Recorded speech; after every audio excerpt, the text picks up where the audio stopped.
Subscribe to Color Frames.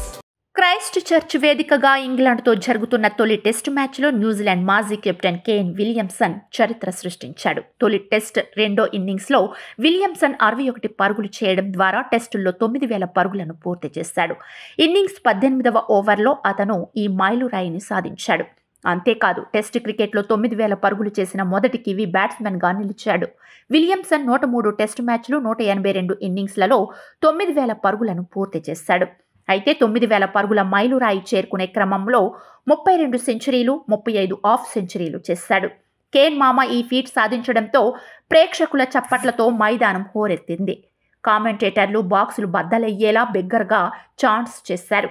కాగా ప్రపంచంలో అత్యంత వేగంగా 9000 పరుగులు పూర్తి చేసిన మూడో బ్యాట్స్మెన్గా విలియమ్సన్ నిలిచాడు. ఆస్ట్రేలియా ఆటగాడు స్టీవ్ స్మిత్ టెస్టుల్లో అత్యంత వేగంగా 9000 పరుగులు పూర్తి చేశాడు.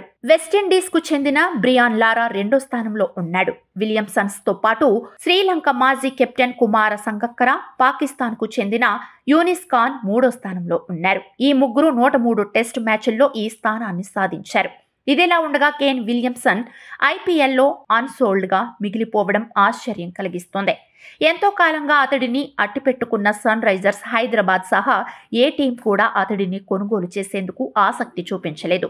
ఐపీఎల్లో విలియమ్సన్ 79 మ్యాచ్లు ఆడాడు. 35.47 సగటు, 125.62 స్ట్రైక్ రేటుతో 2128 పరుగులు చేశాడు. ఇందులో 18 ఆఫ్ సెంచరీలు ఉన్నాయి. గత సీజన్లో గుజరాత్ టైటాన్స్కు ప్రాతినిధ్యం వహించాడు. అయితే ప్రపంచంలో గ్రేట్ క్రికెటర్లలో ఒకడిగా ఉన్న విలియమ్సన్ ఐపీఎల్ ఆడకపోవడం అభిమానులకు నిరాశ కలిగిస్తోంది. ఫ్రాంచైజీలు సీజన్ తర్వాత ఖచ్చితంగా రిగ్రెట్ ఫీల్ అవుతాయంటున్నారు ఫ్యాన్స్. వీడియో మీకు నచ్చినట్లయితే ప్లీజ్ లైక్ చేయండి, షేర్ చేయండి, కామెంట్ చేయండి.